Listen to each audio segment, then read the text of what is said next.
his club and his community, and then we've also got a case study from Norfolk Combination Youth Football League, and again talking around what success means to them as a league and how they measure it and monitor their success.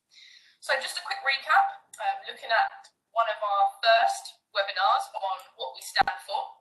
So all around defining as a club or as a league what your vision is, what your mission is, what your goals are.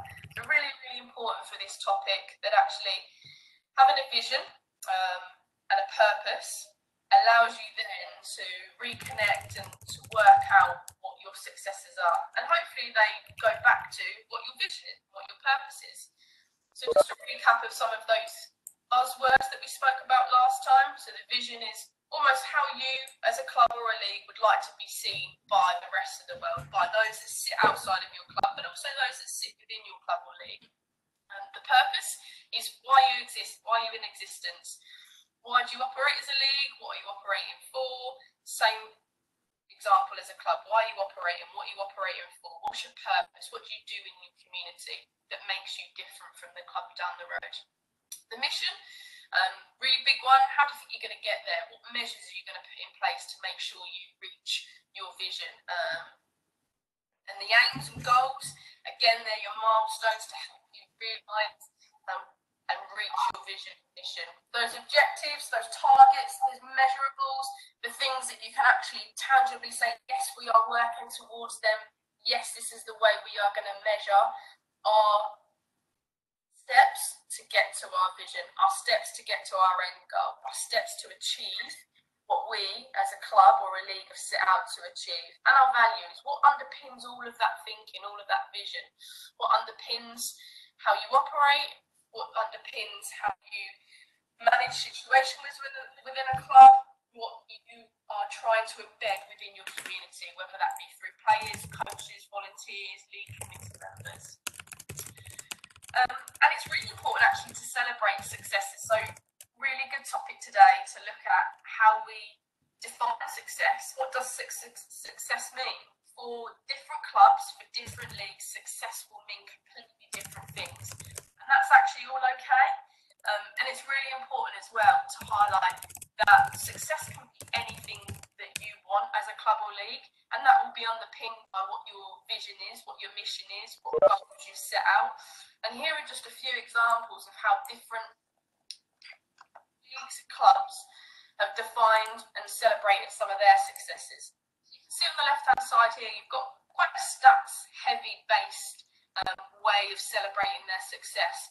It's a really clever way of celebrating their success for a period of time. So minutes played by the participants that have joined this program, different referees that they've supported through their sponsorships and support mechanisms, different pathways that players have taken as a result of entering their program. The one at the top right, a club here on their website banner have put the different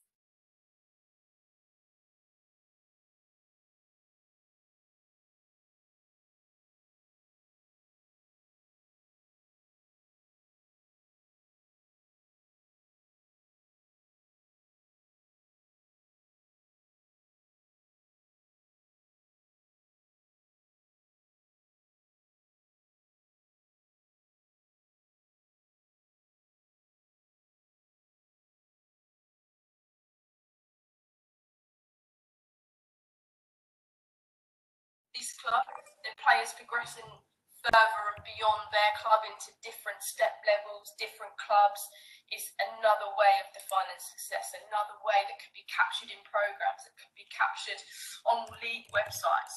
So celebrating success is really crucial.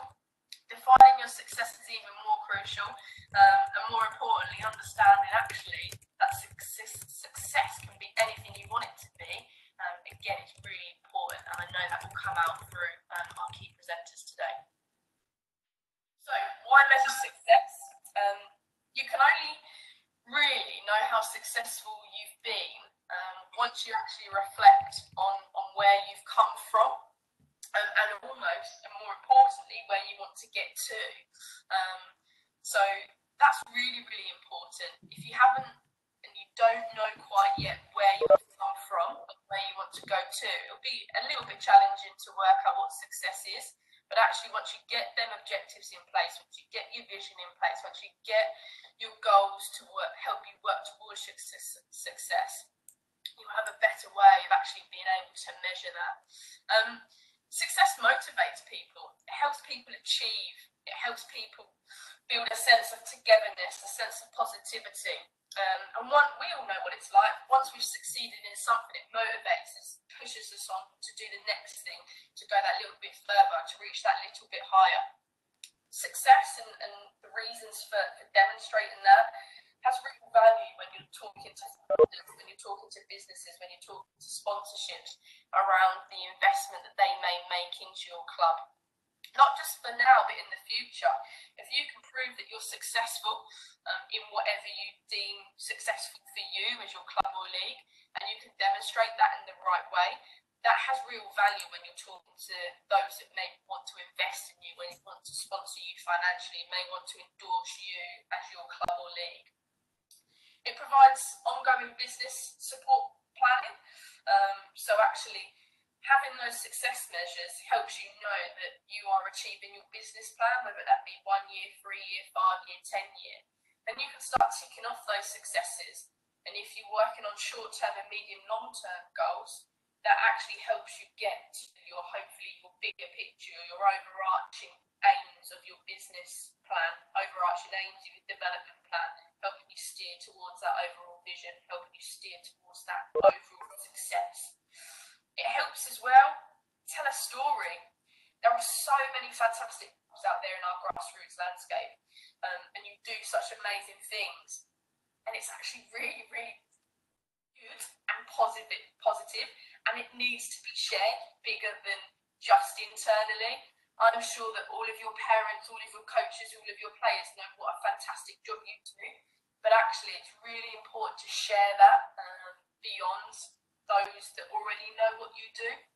And again, I've mentioned it right at the beginning, but above all, it shows that you're meeting your vision and your purpose, and hopefully that's the reason that you're in existence. And if you keep working towards that, that will always be your guiding light, your shining star as to those hard decisions that you need to be made, those business plans you might need to rein in, all around making sure that you're sliding towards your vision and purpose.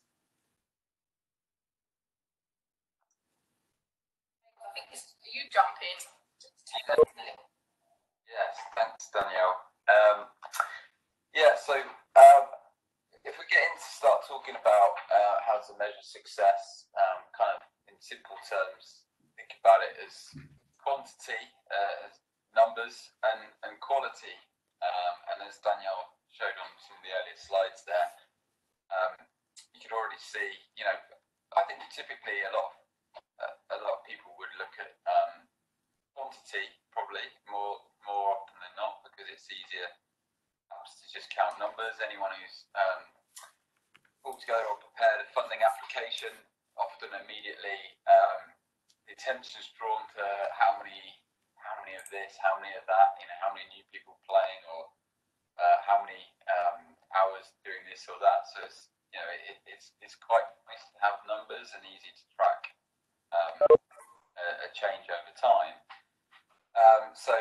Types of things we look at, say number of members, number of players, then financially when we've got numbers to play with, so levels of income, whether the business is growing or not, number of coaching qualifications, and other skilled volunteers. So, and of course, we've got a league table that's got numbers, which immediately tells you whether they're succeeding or not. But I think alongside that, it's really good to try and get a mix of really quantity and quality. So thinking about qualitative, really about, says the quality. So what different things could you potentially measure? So things like satisfaction. Would you recommend this volunteering for this club to a friend? Or what's becoming more and more apparent is the importance of well-being. How people, so it's more often often about feelings. And again, you know, it's nice to mix up some quantifiable numbers with some feelings, telling the story of success in a slightly different way. So, yeah, broadly speaking, you can fit them into two categories. If I go on to the next slide, there's all kinds of ways that obviously that you can help measure both. So most people will be familiar with the online tools like SurveyMonkey, which in itself, anyone who's kind of used online survey tools over time will see how the questions are getting more and more clever. So there's ways to interpret and almost objectify what are really qualitative responses. So it just makes the data easier to interpret and then use and promote and track over time. There's some interesting online tools as well, you know, particularly around impact, social impact. So there's something that I've seen with Big Society Capital, an impact matrix, which is quite nice, which helps to break down a project.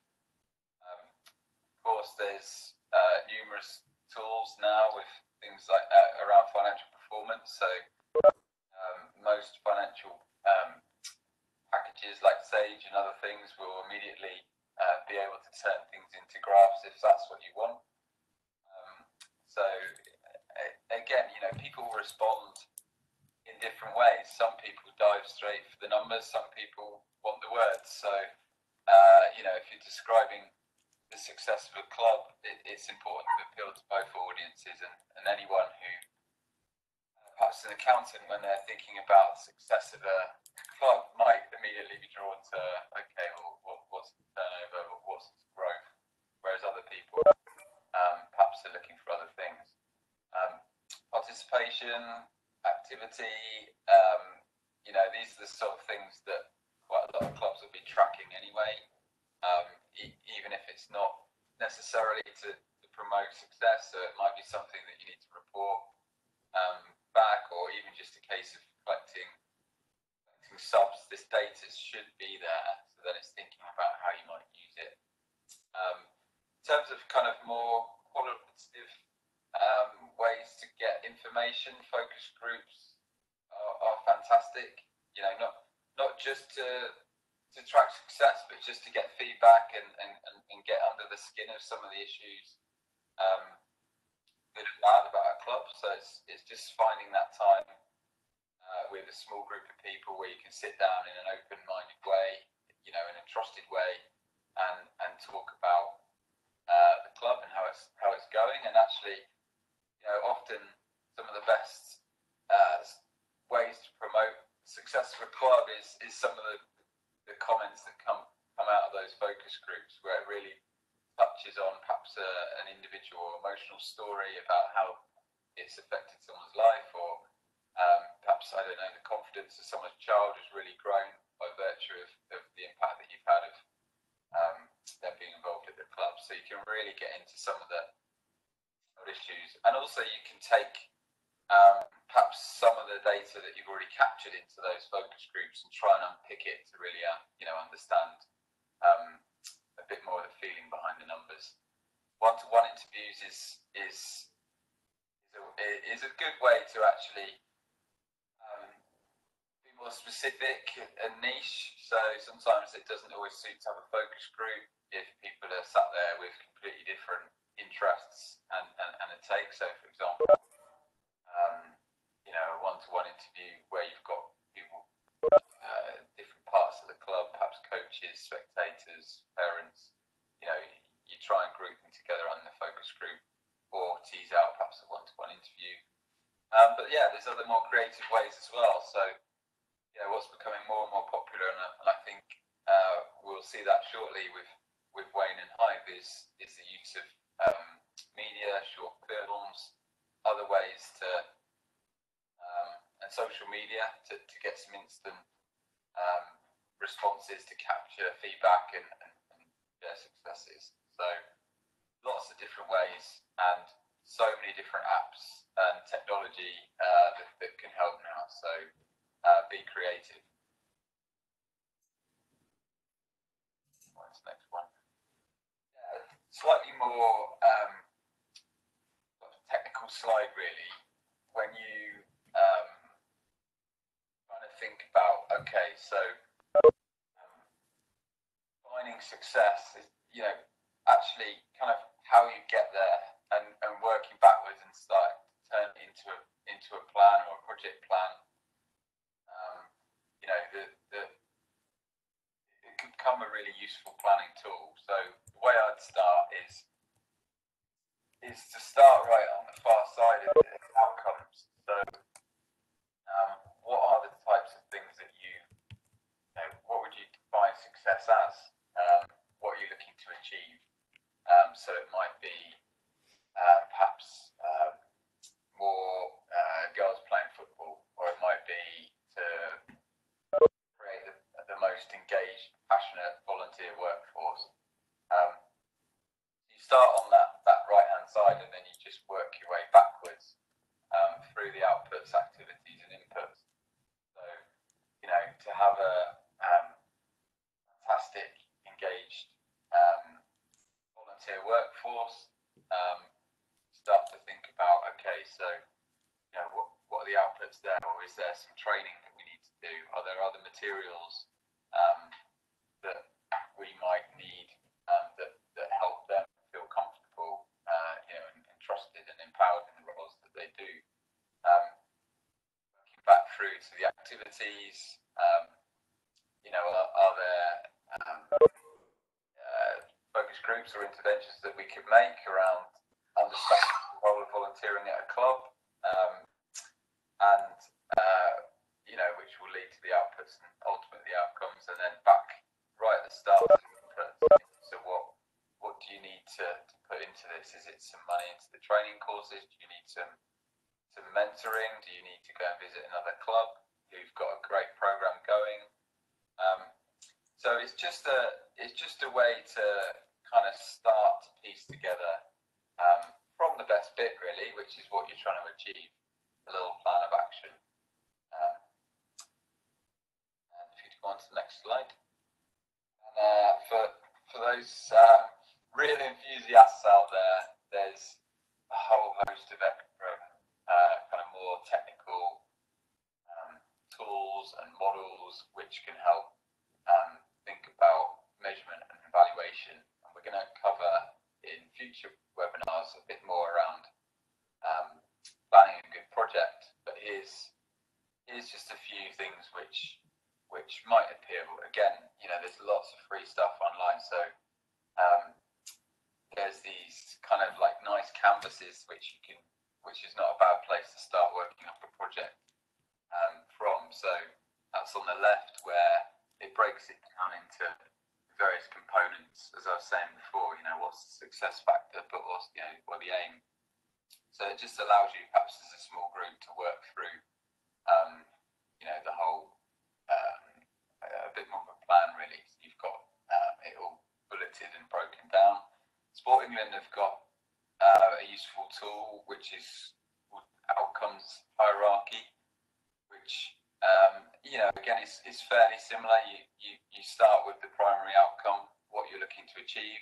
So as a club, again, it could be an on-pitch thing, or it could be something more to do with perhaps the culture and environment at the club. So you start off with what your primary outcome is, and then you can you work backwards and have secondary outcomes, things that when you break it down also come about. So maybe if you're looking to win the league, actually secondary outcome is that you improve your coaching network, or other things which will help to build up to the ultimate goal. And then at the bottom, which is the important thing, really, is, which goes back to the slides before, is what are the indicators. So how do you know in a quantifiable way that you've achieved success? And the final it looks like the flight of a dart arrow in there. It's just a little image which it probably goes a bit too far for most, but I quite like it in terms of lots of things have hopefully intended consequences, but sometimes there's positive unintended consequences, and sometimes, unfortunately, negative unintended consequences. So, it's always worth thinking about when you've got a goal in mind. What other things going on? Probably too narrow focus. There's all sorts of ways you can look at this. So, for example, if you want to get new floodlights, let's say, for your pitch, there might be, in a wider scheme of things, actually perhaps the unintended, well, it could be either positive or negative, where perhaps the floodlights in the park actually make the park a safer, more secure place to be at night. Or perhaps an unintended consequence might be that it upsets the local residents who aren't happy with the club and creates further tensions. So, for those people that perhaps are doing a bigger project, perhaps going for significant funding, it's worth just looking at things like social return on investment and some of the little ways to plan through a project, just to see, actually, you might be writing one thing down in your proposal that you want to achieve, but actually the real benefit is elsewhere, or perhaps the unintended consequence of you doing that creates a problem elsewhere. So maybe it could be as simple as the demand for a new pitch creates a problem in another one of your facilities. So this is kind of going a little bit a bit of a step further, but it's useful to just think about, step back and evaluate success and what you're aiming for. And then, I think this slide will probably be best presented really through some of the case studies, because they really do shout about, Daniel's mentioned already, but it's really thinking about, obviously, celebrating success, particularly if you've now got some really useful data, and thinking about how ways the audience, as I said before, respond to different data. So people might like a little snappy infographic that sits in social media. Other people might like a detailed report or presentation. Maybe perhaps a parent or an investor or someone, or maybe there's a volunteer who wants to see that kind of feel-good factor with a nice pen portrait of someone who's got involved in the club and is passionately talking about how it's changed them for the better. So definitely celebrate success. Think about if you can regularly build it into your calendar, then that's great, because then people expect it. The obvious thing would be around things like an AGM or an annual get together that you have, awards night.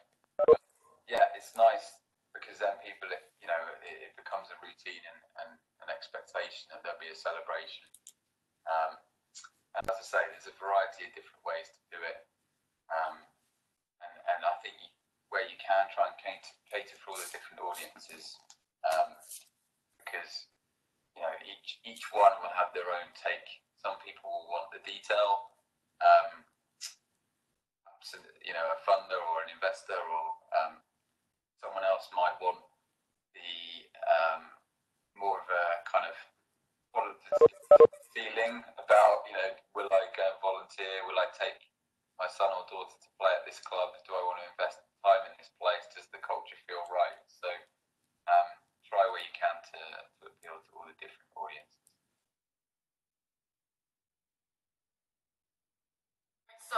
Thanks, James. Insightful. Lots of colourful infographics from yourself there as well. So thank you very much for that, guys. I am going to introduce you to Wayne.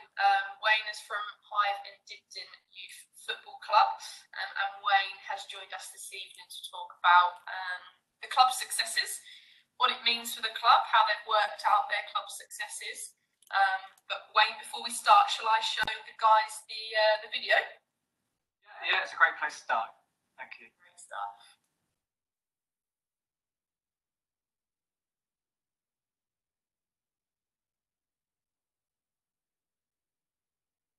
Really cool video, guys, just to kick-start off and the introduction to Hythe and Dibden.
Fantastic video. I love the keeper at the end that was doing a little basketball take there with lots of bounces of the ball there. So that was great. Wayne, I will get this back into a position for you where you can kickstart off. Thank you, Daniel, and thanks, James. It was really insightful. Okay, so when we got asked to do this, I think we kind of had to ask ourselves a few questions. Kind of felt sort of locally and within the community that we were successful at what we were doing, but we needed to understand why. The question was, have we made it, or is our club a success, and have we made it? So before we could sort of understand if we were successful, we needed to understand who we are and what we did. I think that's why we played the video. It sort of, in that 2-minute clip, sort of encapsulates what we're about. And what we're trying to do, and then from there we're able to sort of piece the pieces together, moving forward to be a success. Okay, so we sort of identified that there was 4 key groups that make up our club. So we had the coaches, the parents, the committee members, and then most importantly the children, the players. So we sort of, as a leadership group and as a committee, when we got together and discussed what and why we were successful, we decided to sort of go out to these people. We went out to the coaches and we asked them. I won't go through them all individually, but that sort of gives you a snapshot of what came back from our coaches. We've got 62 coaches, I think, now in the football club. So quite a large base. But actually, a lot of the answers were quite similar. I'll just pick out a few there. Sort of education and learning opportunities was a really big one. So as a club, we try and do lots of CPDs and give the coaches the best resources we can. So it's great to see that was coming back as sort of what a coach sees as success, because ultimately, in order for them to sort of deliver on the pitch, they want to know, and they want to be the best. So, having the opportunity to sort of educate themselves further was a really important one. Go on to the next one as well. Something I think is sort of sometimes, say, overlooked, but a group that really need to feel a part of the club as well, which is the parents. So again, we went out to the parents through sort of WhatsApp groups for individual age groups, and emails as well. These are some of the things we got back, and this was actually the one that was really pleasing as well. Sometimes certainly within coaching, you ask any coaching, sometimes it can be quite a lonely place to be.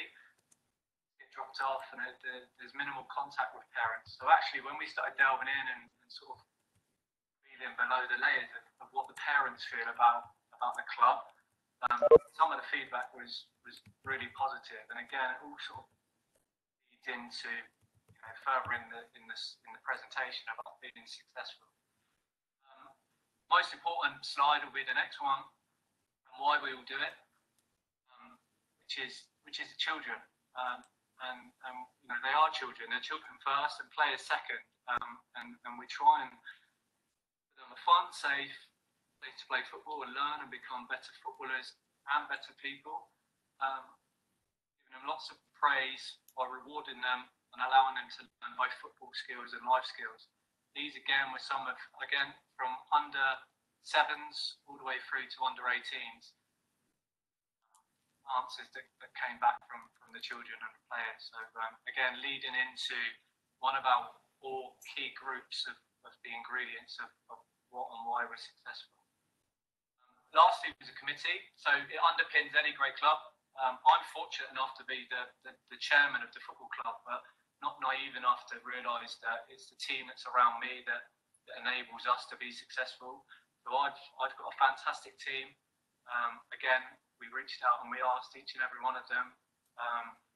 These were sort of the key ones that came back and actually underpin what we're doing as a club. Again, I won't go through them all, but we talk about successful health checks. So maintain a level of charter standard, we need to have annual health checks. On the spot checks, a lot of county FAs now are doing spot checks with coaches. So making sure that we're getting good returns in them as well. A lot of county leagues or leagues within the county now are doing respect marks after every game. So again, we came out above the average in those spot checks as well. So that was really important as well to make sure that the good work going on is actually transferring right down onto the pitch with the coaches.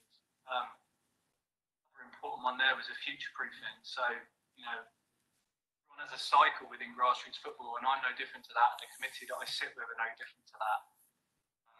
A big part of what we're trying to do is make sure that when our time's done with the club and we move on into different things and we leave the club in what will be great hands, is to make sure that they've got the platform to sort of continue the great work.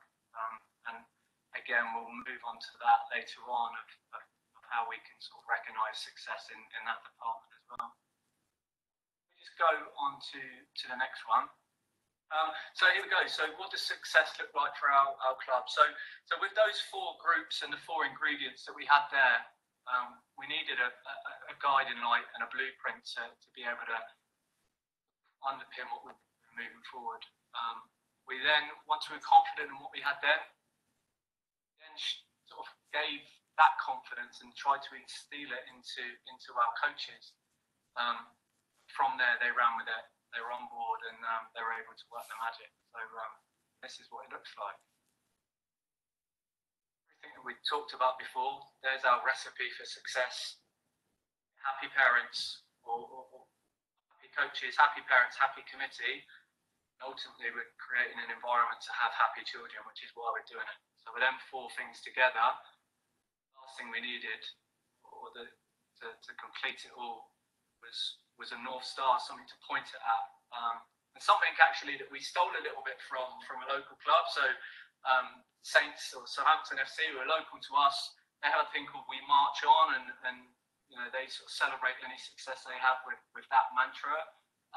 And we kind of recognised that we could do some of that as well. So we took on the We All Can Play. So it's a hashtag if we're on Twitter. We sort of attach it to everything we do, and it is our North Star. Everything we do as a club now, be it small or be it quite, in terms of committee, everything points back to that. And basically, all that means is we're a club that accepts everybody.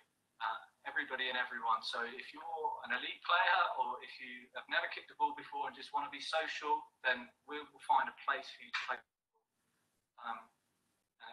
Everyone will be given equal opportunity, and everyone ultimately will be given the environment, the correct environment to learn and have fun and hopefully fall in love with the game. Appreciate that every player that that comes through the club is maybe not going to go on and become a professional footballer, but actually as a club, we've got a duty to them to make sure they fall in love with the game and they carry on playing.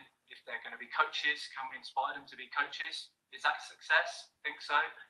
Are they going to be referees? Ultimately, the future's in our hands, so we have to protect that. And by having a mantra and something that we can sort of fall back on, it really does underpin everything we do.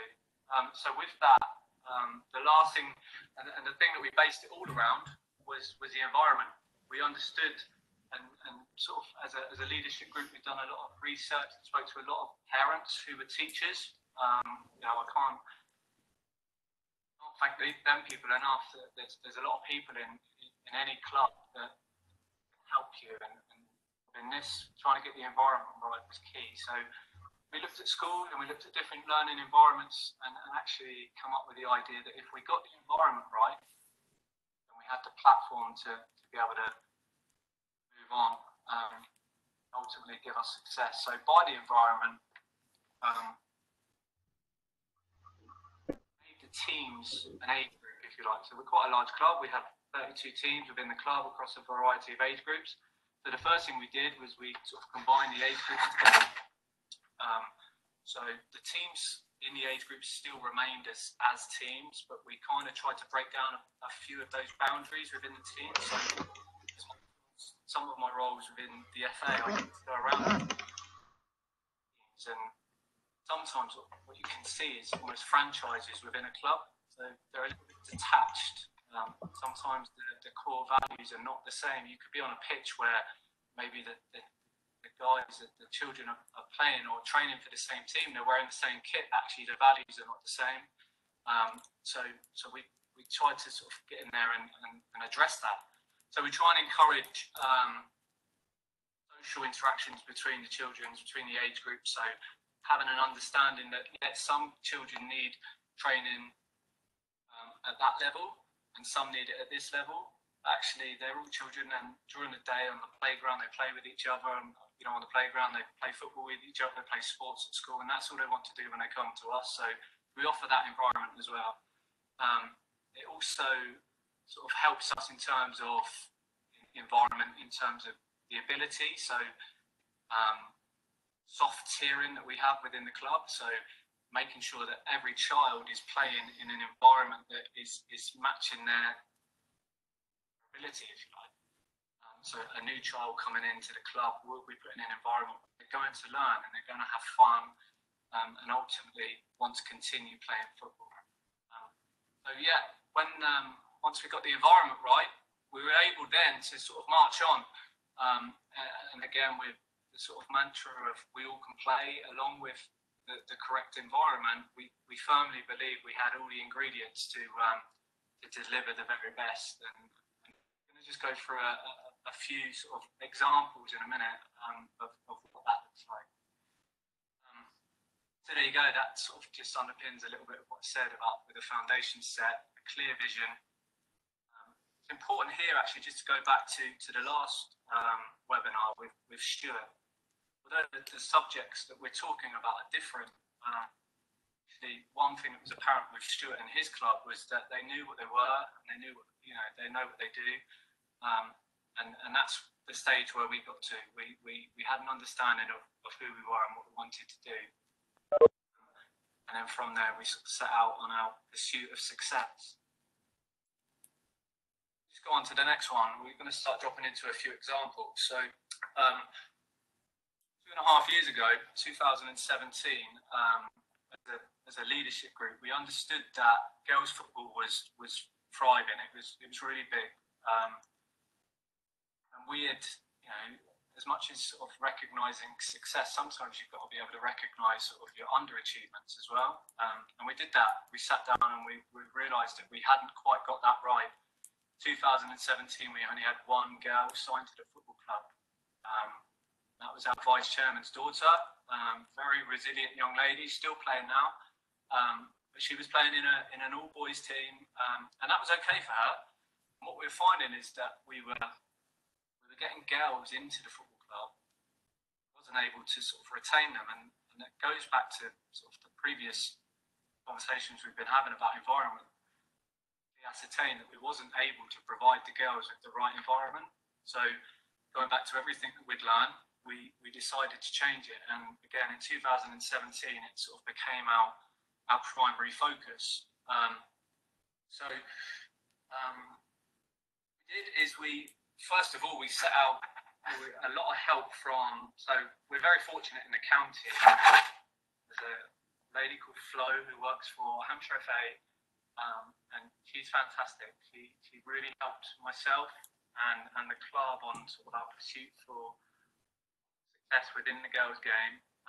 Lots of pointers, lots of ideas, and we're able to start offering girls the right environment to come and play. So during the FA's Women and Girls Week, we set up a day, and we invited lots of girls in, female coaches as well, just to come in and have fun and fall in love with the game.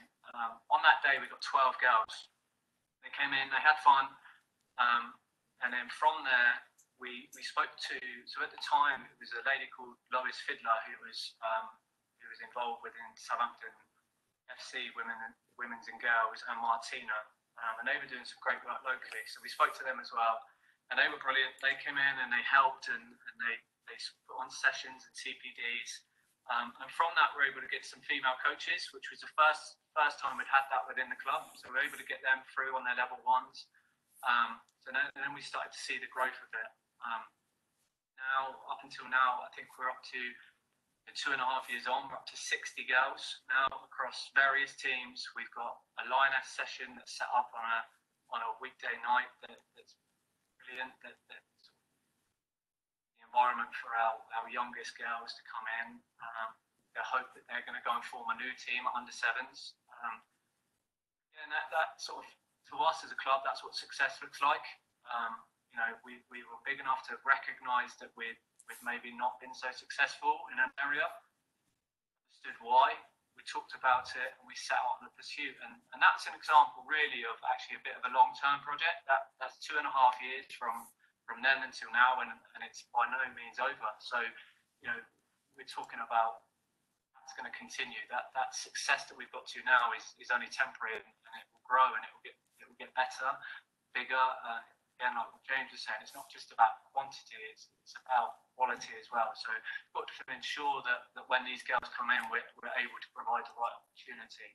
That's sort of a bit based around sort of the club's long-term or a piece of success from the long term. This here was really inspiring. Something we put out on social media as well, and I was really glad that sort of James spoke about this in his piece as well, which was what success looked like for maybe individuals as well. So Millie is a lovely young lady who had a few issues with confidence. She would go to school, but she would really struggle to integrate socially. Certainly not with any clubs. Parents had tried the usual clubs, and she came down to one of our sessions with a coach who we're going to speak about in a minute, who egged her on and got her in to do a couple of minutes, which she did. She came in and she did a couple of minutes, played some fun games, and that was enough for her at that time. And she went back out the gate. Next week she came back and she did a few minutes more, and it gradually grew and grew and grew. The support and the right environment, to the point where about 6 weeks of sort of coming and going and dipping her toe, she actually played her first ever game of football, which was great. And everyone sort of encouraged her, and it was brilliant. And the coach, we have a WhatsApp group that celebrates success on a weekly basis. So what challenges that players were set, and so Ian came back and put his post up about Millie, and it actually included this picture which Millie herself had done. So to some it's just a picture, but actually to her parents and to the club, who understood where Millie was.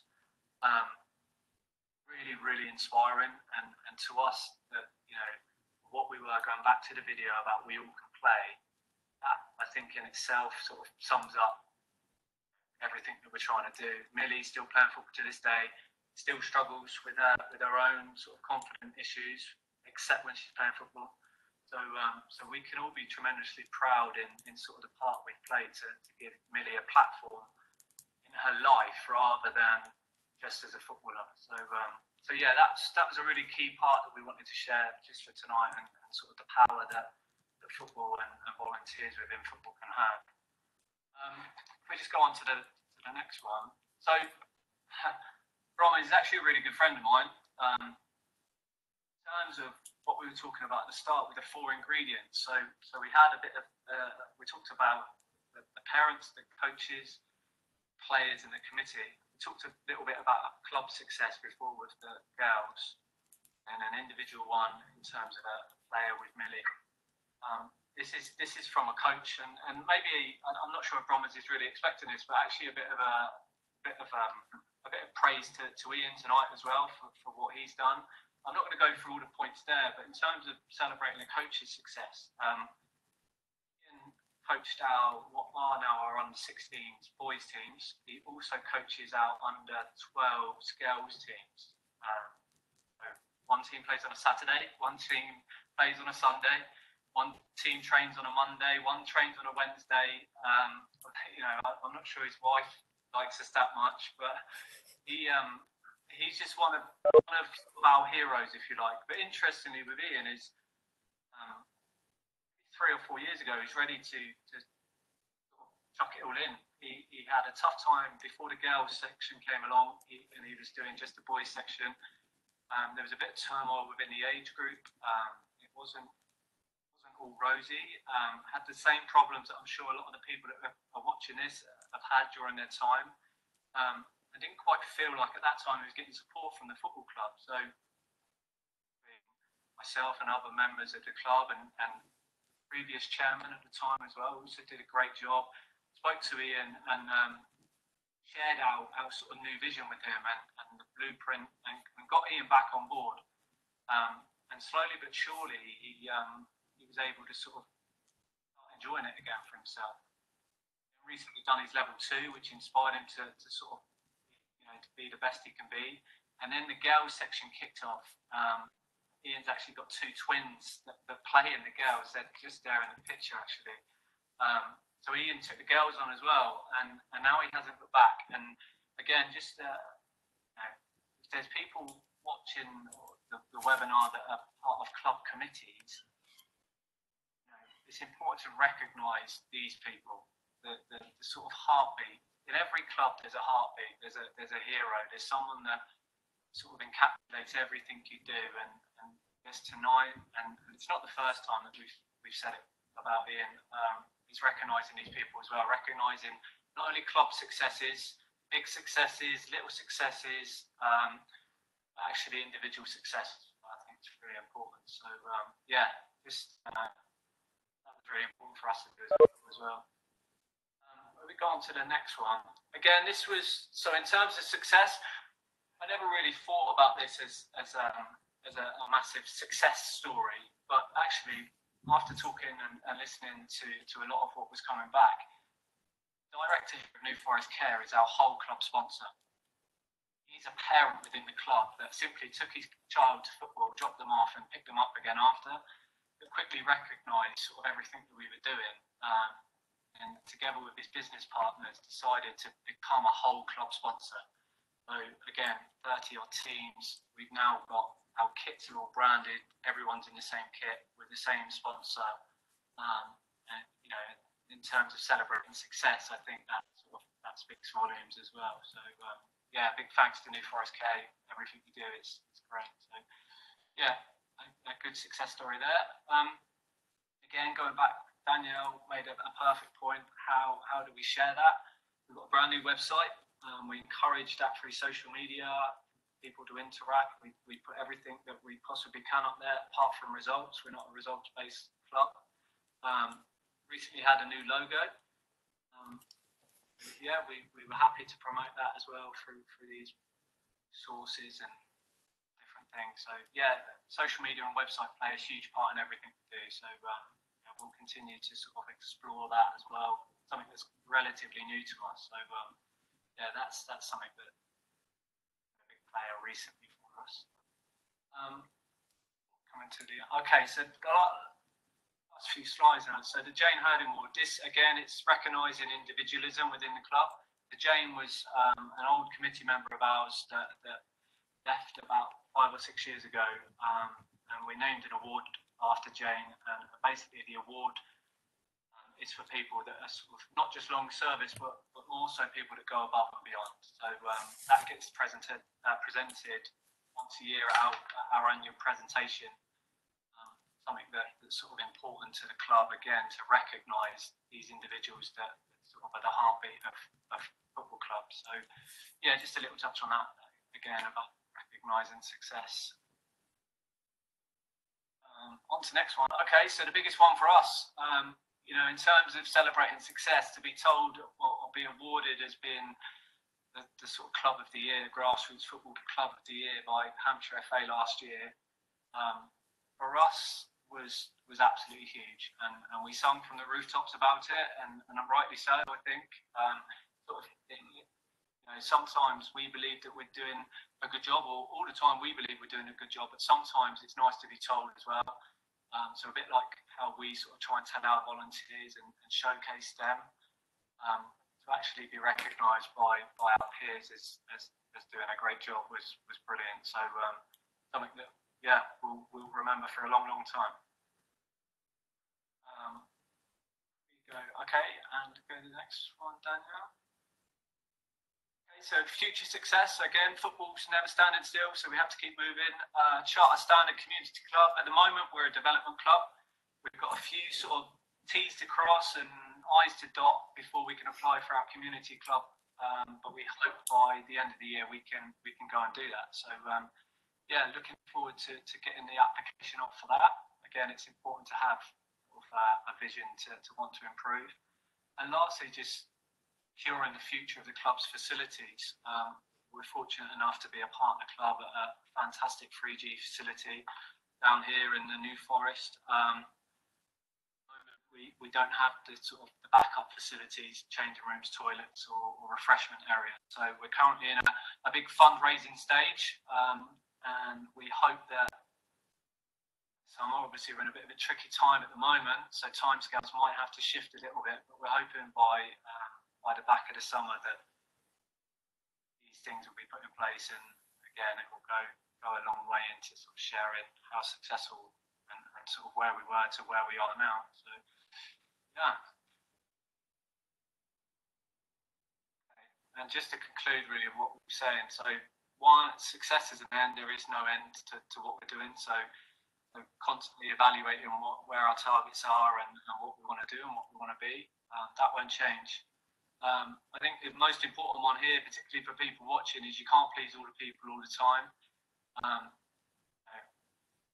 Whole presentation might come across like everything's rosy within our club and we don't have any problems and we don't get any problem emails or problems with parents and stuff. We do. But actually, it's a sign of a good club is the processes that you've got in place to be able to deal with that. But more importantly, having a vision and set of values that sort of point back to everything you do.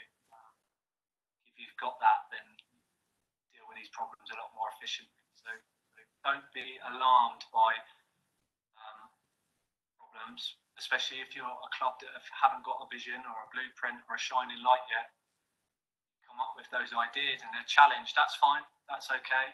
But if you're strong as a leadership group to be able to back them up, then that's the most important thing. And then lastly, I guess it's why we all do it. If we're keeping the parents, the players and the coaches happy, then we deem ourselves as a success. Yeah, that's it, guys. Thanks very much for me about our football club.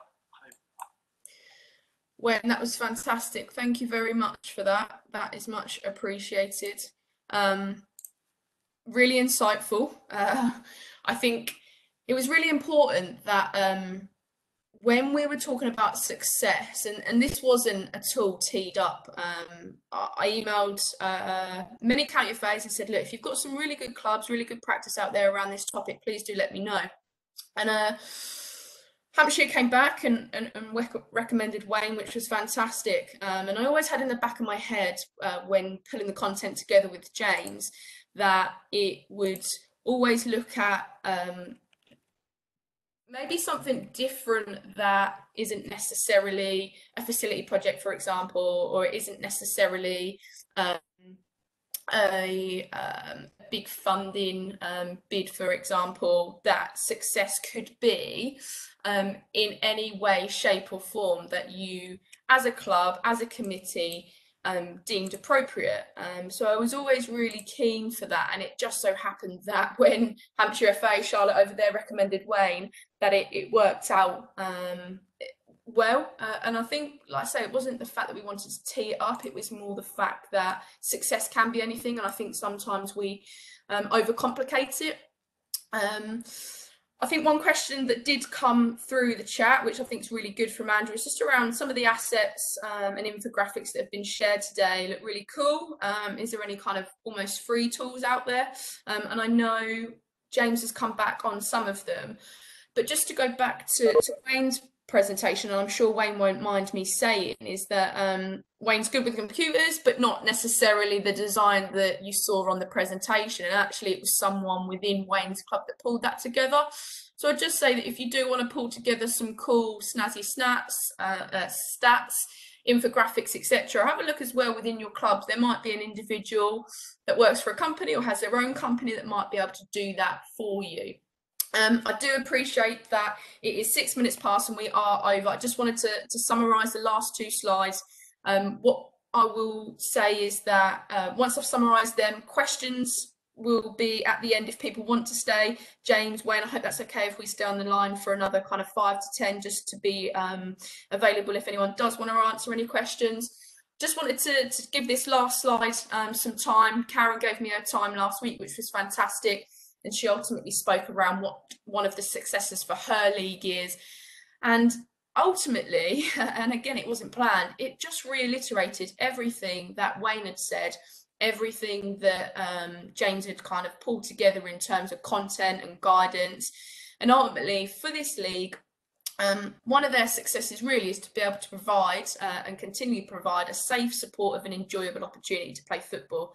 And 4 key things really for Karen and the team there at the Norfolk Combined Youth League was linking your success to your vision. And I think Wayne hit the nail on the head there really when he spoke around his vision as a club, and actually the happy coaches, happy committee, happy parents equals happy players was really, really important. Again, Wayne mentioned around leagues looking at the respect marks, and this is one way that the league here uses data to support conversation. Ultimately, they're looking to provide a safe, supportive and enjoyable environment, and then respect figures and marks that are inputted into the league helps begin that conversation. Yes, it helps maybe more challenging conversations when things maybe aren't being played in the right way, both on and off the pitch, but it's another way to gather that information and then start working out how you can work towards its success. When speaking to Karen, she was really keen that that actually everyone's on board with helping to reach their successes or their aims, their objectives, their vision. And again, I think Wayne really hit the nail on the head there when he encompassed the parents, the committee, the coaches, the players in understanding what success means for them and what the club means to them. And again, last point there from Karen really is around kind of connect and share the knowledge. It's no good knowing you're successful or thinking you're successful and not being able to share it. It's really, really important, especially in the current times. I know it's a real challenge, and I was challenged as to whether I should continue running this webinar based on the current situations we find ourselves in, and I was adamant to do so for the simple fact is that yes, it's been a really tough season for many, and if anything it's exceptionally tough now. However, you guys do absolutely fantastic things out there. You really do. And wrongly or rightly, the situation we find ourselves in now hopefully gives you and your committee an opportunity to reflect on what you've done, not just this season, but seasons prior, and actually really hone in on why you are successful and what you do really well, because you do. Football just runs continuously. We don't ever get a break, and this might be an opportunity for you guys to really reflect and understand why you're successful, because you are all successful in your own ways. You might just not know yet why you are, but I promise you all are. Like I say, I apologise, 10 minutes over. I do appreciate those that have stayed on the line. It is one of the notes I've jotted down for those that were on the first one and are now on this one. It is a reoccurrence that we're over, so I'm looking at how we kind of make sure we're on time and or extend the time. Apart from that, like I say, James and myself 100% will stay on the line. I hope Wayne will as well, to answer any questions, any further questions you may have. Apart from that, everyone, stay safe, please. Thank you very much for joining, and hopefully we will see you all on the next webinar with details to follow in due course. Thank you very much, everyone. Good evening.